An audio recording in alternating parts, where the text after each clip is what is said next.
दोस्तों, दिल्ली के जंतर मंतर पर हुए सीजेपी प्रोटेस्ट के बारे में तो खैर आपने सुन ही लिया। पूरी देश और दुनिया में जिस तरह से इस प्रोटेस्ट की चर्चा हुई, वैसे ही अब झारखंड में हो रहे एक प्रोटेस्ट की बहुत ज़्यादा चर्चा हो रही है पूरे देश भर में। लेकिन आखिरकार इस प्रोटेस्ट का उद्देश्य क्या है?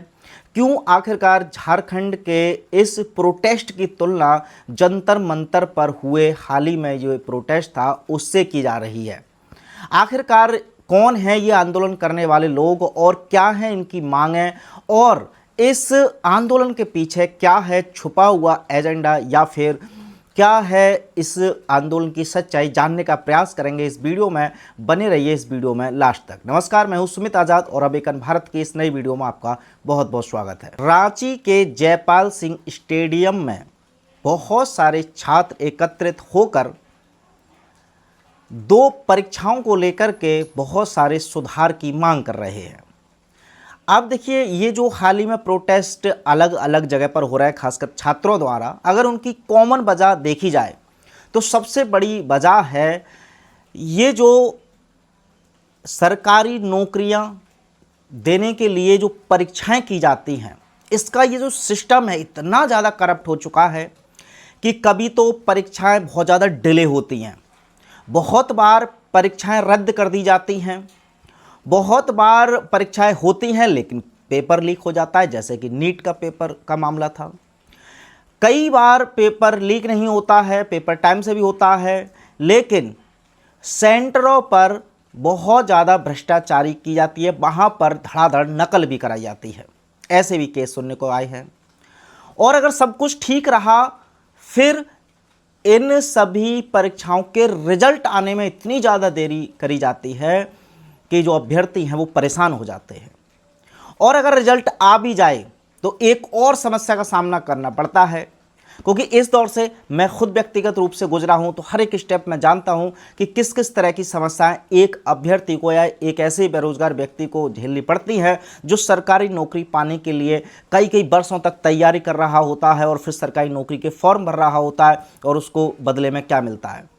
कई बार क्या होता है कि आपका एग्जाम बहुत अच्छा गया है, आप आंसर शीट चेक करते हैं, बहुत ठीक है, लेकिन जो फाइनल लिस्ट में आप नाम देखते हैं, जहां पर बहुत सारे एग्जाम में ऐसा भी होता है कि वहां पर पूरी तरह से पारदर्शिता नहीं होती, सिर्फ एक लिस्ट दे दी जाती है, इन बच्चों का सिलेक्शन हुआ है।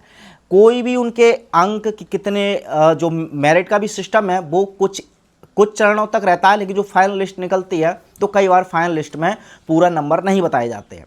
तो ऐसे में जो पेपर लीक की समस्या है, जो ट्रांसपेरेंसी नहीं रहती है, इन सभी समस्याओं को लेकर के अब जो छात्र हैं, जो तैयारी कर रहे अलग अलग चीज़ों की अभ्यर्थी हैं, वो सब गुस्से में आ रहे हैं। और जिस तरह से जंतर मंतर पर एक प्रोटेस्ट सेट हो गया और उसके बाद कुछ बदलाव भी आया, हालांकि उससे बहुत ज़्यादा फर्क कुछ भी पड़ने वाला नहीं है, लेकिन फिर भी सरकार ने उन छात्रों की बात सुनी। इसी तर्ज पर अब देश के अलग अलग हिस्सों में लोग आ रहे हैं सड़कों पर और वो अपनी आवाज़ उठा रहे हैं। पहली मांग तो है कि जेपीएससी और जेएसएससी की परीक्षाओं में जो पारदर्शिता है वो बढ़ाई जाए।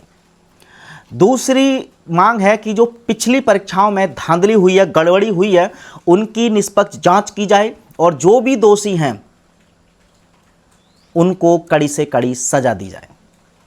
तीसरी मांग इनकी है कि हर साल ये जो एग्ज़ाम का डेट है वो स्थायी रूप से कैलेंडर जारी किया जाए, ताकि जो छात्र तैयारी कर रहे हैं सालों से, उन्हें पता हो कि किस साल, हर साल मतलब जो भी डेट आती हैं जेपीएससी और जेएसएससी की, उनकी एक फिक्स डेट होनी चाहिए, ताकि उसके अनुसार ही वो तैयारी करें और उन्हें बहुत ज़्यादा इंतजार या अनियमितता का सामना ना करना पड़े।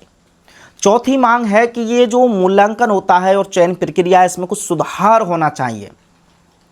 और पांचवी, जो हर एक कैंडिडेट को जिसका नंबर आ चुका है उनको शिकायत रहती है कि अगर सिलेक्शन हो गया है तो उसको टाइम पर, बहुत बार ऐसा होता है कि सिलेक्शन हो चुका है, आप अब तैयारी भी नहीं कर रहे हैं क्योंकि आपका सिलेक्शन ऑलरेडी हो चुका है, लेकिन आपका ज्वाइनिंग कराने में बड़ा देरी करते हैं, तो ज्वाइनिंग भी टाइम से की जाए। तो इस तरह की ये मोटी मोटी 5 मांगें हैं।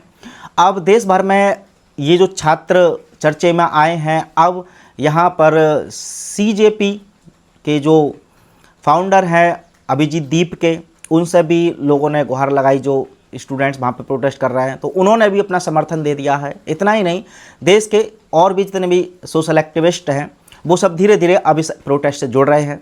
जैसे ही कुछ और नई अपडेट आती है मैं आपको ज़रूर बताऊंगा। और देश और दुनिया में चल रहे किसी भी क्रांतिकारी कदम या पहल की जानकारी या अपडेट्स आप चाहते हैं तो अवेकन भारत को सब्सक्राइब कर सकते हैं। यहाँ पर आपको देश और दुनिया में होने वाले जितने भी रेवोल्यूशंस या क्रांतियाँ या आंदोलन या प्रोटेस्ट होते हैं उन सभी की अपडेट अवेकन भारत पर आपको मिलती रहेगी।